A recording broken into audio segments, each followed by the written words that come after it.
What is up, guys? So this is Triple C, finally with a much requested tutorial. Now that's how to make puffy paws from beginning to end. So that includes making the pattern, which is what this video is about.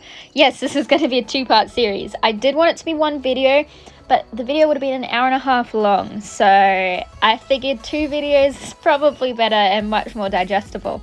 So this is part one about how to make your own pattern that suits your style. So, as I'm doing a rough sort of basic sketch of what I want my paws to look like, I have a few people I need to thank, and that is my Patreons. And without them, this video wouldn't have happened.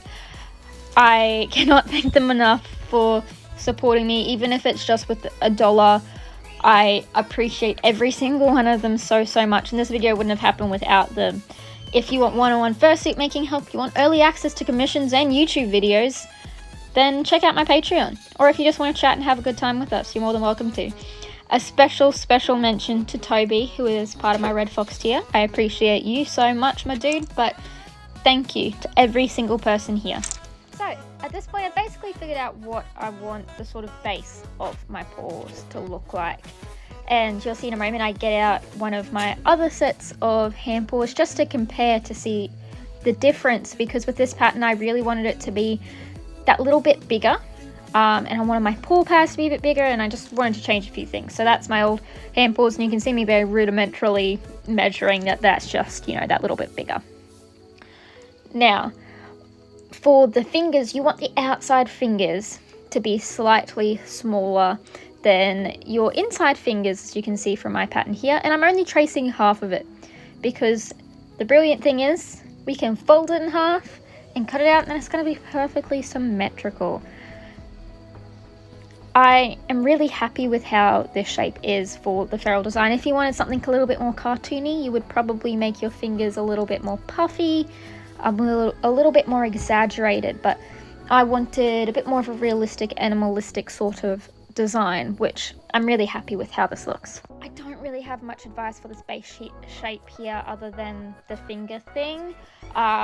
You just draw what you think looks good and reference what other people have done in real life animals and what you think would look good. So a major difference that I did from my first pattern to this pattern is I think my paw pads were too small in my old pattern, so I made them a lot bigger, because when you look at like a dog's foot, their paw pads take up most of their toes, and I thought my paw pads on my previous paws were way too small.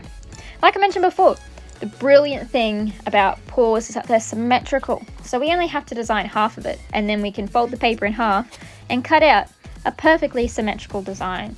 And symmetry is going to make the stitching process and the making process so much easier, so trust me, you want a symmetrical design. Of course, if you're doing a 5-fingered set of paws, they're not going to be quite symmetrical. However, we're doing 4-finger paws for this example. And another thing that I've learnt from me making paws is that I, for some reason, tend to always end up with the wrist being too small and having to add on. So for this pattern, I am making them longer than what I think I need, because for some reason the wrists always end up a little bit small on it. And I'm comparing it to this one, and you know, this paw I think turned out really good in terms of length and everything, so I'm referencing that to make sure I'm happy with it. Generally the rule is I try and make it come about halfway up your forearm, so that it's got plenty of room to tuck into a full suit or clothing or whatever you're wearing it with, you know, to keep that magic alive. One mistake that I did do here that I correct later in this video is I keep the base of my pattern there quite wide. Now there's actually nothing wrong with that at all, but just for my personal taste, I just narrowed the base of that pattern just a little bit more, so that it was a little bit finer around at least the top of the wrist to make it a bit easier to tuck in. But I only took like a centimeter off all up. It wasn't that much at all. It was literally a tiny adjustment. Now I'm drawing on my paw pads and making sure I'm happy with everything. And now here is my trick, my secret. I'm grabbing out some EVA foam. Now this is 2mm foam, I believe, and I'm just tracing my pattern onto it. Now this is going to be my master pattern. EVA foam is great long term for patterns. Paper obviously gets damaged when you're using it all the time. So therefore, EVO foam is a great way to store those patterns that you want to keep forever. So if you just wanted to make flat paws for your character rather than puffy paws, you can just take your pattern here and use them. Sandwich two halves of fur together, put your paw pads on one, and you've got it. You don't even have to worry about these extra steps. However, this tutorial is also going to show you how to make puffy paws if you so choose. But once you've got your master pattern here, you can make flat paws with it right away if you feel like it.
Now, I am taking one of my big fingers, one of my little fingers from the original paper pattern, and I am tracing it onto some scrap foam that I have here. This foam is 1-inch upholstery foam, a lower density. These foam pieces won't actually end up in your final product, but it's the way I get my pattern for the final product. So we're tracing around our fingers there. Now, it is really important that we cut these out accurately and to the pattern, because we want it to line up with our master pattern that we just made of our original paw design that we were happy with. So as we cut out these fingers, we want to cut out on the inside of the lines, just on the inside, to make sure it is as accurate as possible.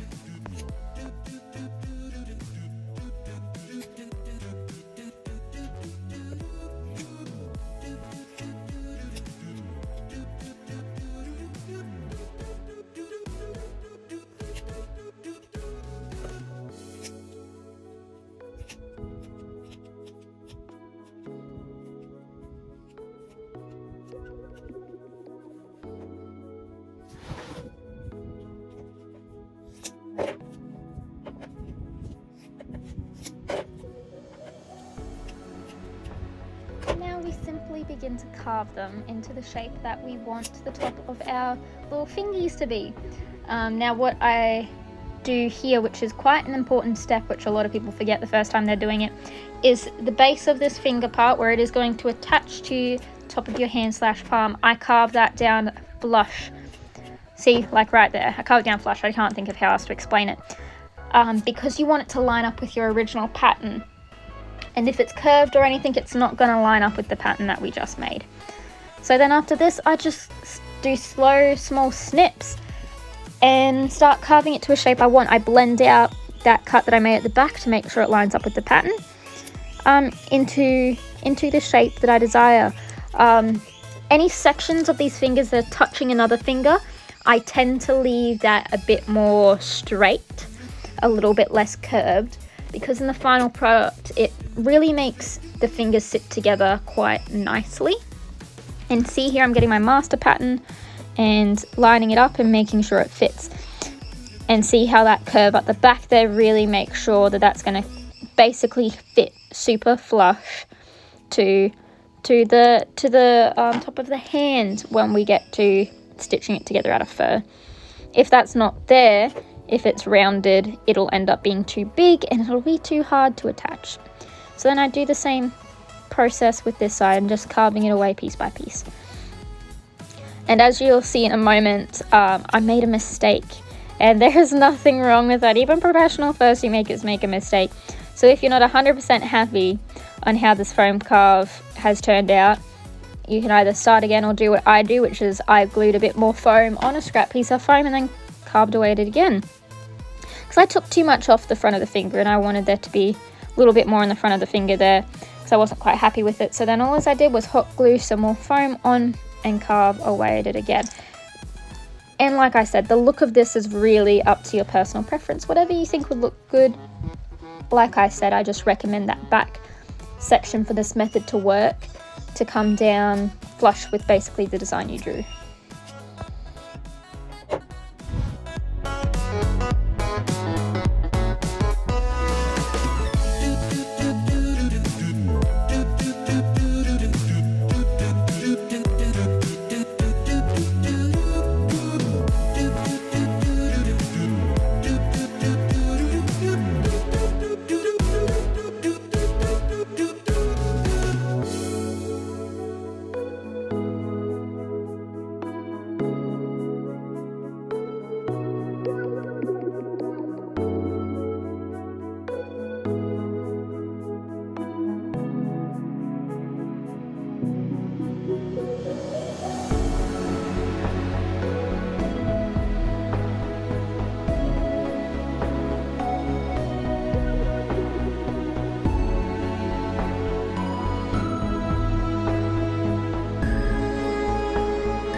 Now this little intruder is my little helper for today, Elderlin.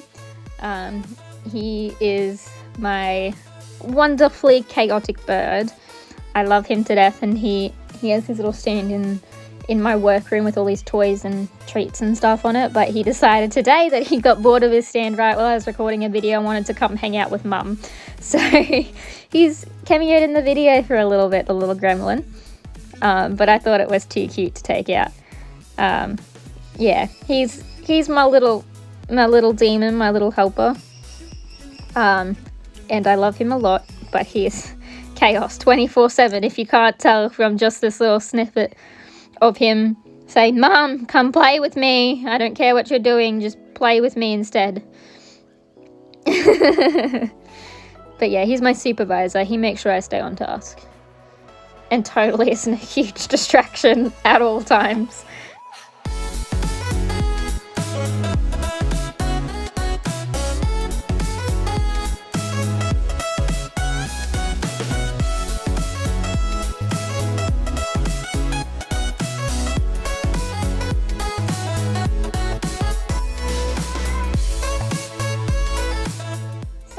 Once we are happy with that shape we've carved out, we need to get the pattern off of that. And how do we do that? We cover it in duct tape. Now, we don't need to cover that flat bottom surface right at the bottom there, do we? Because that is the exact same shape as the fingers that we've already patterned. So we've already got the pattern for that section. So we just need to pattern this top section. So we're covering that in duct tape in a couple of layers to make sure it's nice and secure. My birdie helper is just checking my work and supervising that I'm doing it well. So yeah, we just want to cover the basically the whole of that finger, but we don't have to worry about the bottom. So the whole top of that finger in tape.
next step is to take the tape off of our little fingy to actually create the pattern.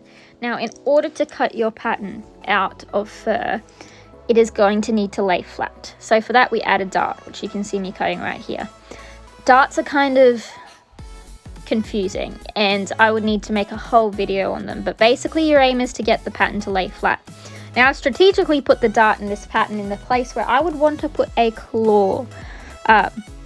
Now, I know, as you can tell here, the tape is a bit wrinkled, and ideally you'd want that to sit completely flat. However, I only want there to be one dart in my hand paw pattern, so I do a practice test to make sure that once I've cut out this pattern that it is going to line up, and it does. Like, I do a test out of scrap fabric to make sure that this pattern lines up, and it does, so I'm quite happy with it. But yeah, you want it to lay flat, and I strategically place my dart as to where I want the claw to sit if I put a claw on these paws. The little camera movement, you can guess what little devil has decided that my camera is not allowed to, like, I'm not allowed to be filming. My camera is not allowed to be there. The little gremlin. So yeah, I've just traced my tape pattern onto some more EVA foam so that I can keep it forever. And then it's simply just repeating the step again for the next finger. Now, see that little dash on there? I did mark that because that is where it lines up with the base. So that is the part that attaches to the top of the hand, just to make it easier for me when I go to assemble paws when I make them. There's that little mark there, so I know that whole little section there lines up with the palm / top of the hand pattern section, if that makes sense.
Like I said, after some playtime, we just repeat this step for the other finger. Taping all over the top section, adding our dart, and when we're happy with our pattern, adding it onto foam so we can keep it forever. Or at least for many uses, so it's not falling apart like paper or cardboard does.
here I am cutting the fingers off from the main pad pattern. I'm folding it in half to make sure that it is perfectly symmetrical, because we have a symmetrical pattern and I love things being symmetrical.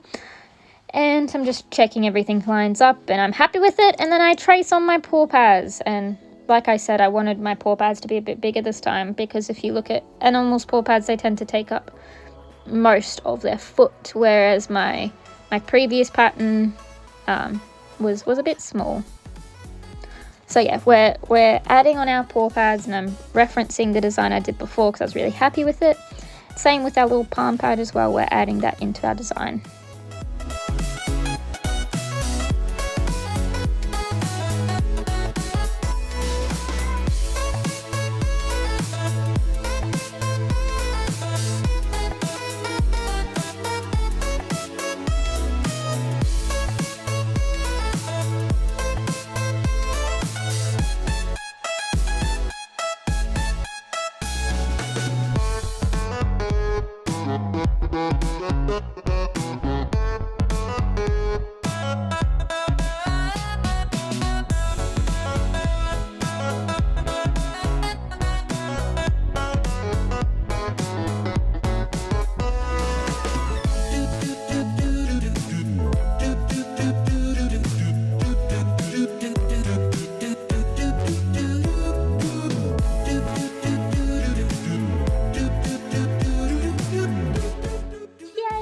Our pattern is all done. Once you finish these steps, look, we have our wonderful hand paw pattern, and I think it has turned out amazing. You're bringing me a thread. Yeah? Oh, we dropped it. You bringing it to Mum? You were? You little demon. Sorry? Yeah, he says sorry. Oh, well, that makes it all better then. Yeah, that makes it all better. Okay, so this is my old, much used pattern here, and that's what made this hand paw. And this is the new pattern compared to it, which, as you can see, is quite a bit bigger. We have a different paw pad, like palm shape going on here. Same with the fingies, like the little finger. This one is the size of the big finger on my other one. So you can see the shapes change. We've got a slightly different pad shape than these ones. Overall, the shape of the top of the fingers, if we compare, are pretty similar. Like, that's pretty close to one another. Same with these ones. Pretty similar, just a little bit bigger. But overall, quite happy with this. Quite happy. Thank you guys so much for watching. This comes to the end of part 1, and I hope you were able to successfully make your pattern. I would absolutely love to see pictures of the patterns you've made. Shoot it to me on my social medias. Link is in my bio to them, and link is in my bio to Patreon if you want one-on-one help or just want to chat. I will help with anything I can. If you have any questions relating to this, feel free to leave them in the comments. I'll try and get to every single one of them. If there's enough, I might make a video, but I hope this was helpful, and I can't wait to see your patterns and to see how everyone went. Thank you guys so much for supporting my work and for supporting my YouTube, and I love you all, and I will see you in part 2.